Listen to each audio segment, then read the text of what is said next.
So I just quickly wanted to leave an example here as well. Shh. One of the previous things we had, guys. All of the ones we'd done previously had just got one of them as a log and the other one as a constant, not as a constant, but as a linear term. This is an example that we looked at as one of them you just did, where actually they had both of them coded with them like this.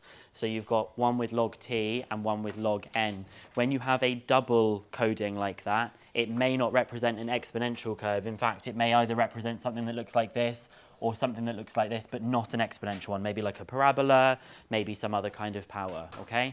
The way that you do this is the same as before. You just replace the variables that they've given you with the ones that they've told you that they're equal to, and then you keep using your log laws. Apart from the technique you're probably going to want to do here is you're going to take the 0.6 and you're going to push it up into the power. You're going to take the log t and the log n and you're going to collect them together, because if you subtract logs, you then know that you can put them as a division.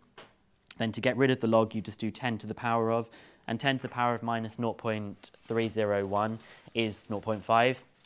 So I multiplied up by n to the 0.6. So we think that the model of this would be t equals 0.5 n to the 0.6. So that's an example of there just being two logs if both of the data have been coded in that kind of way.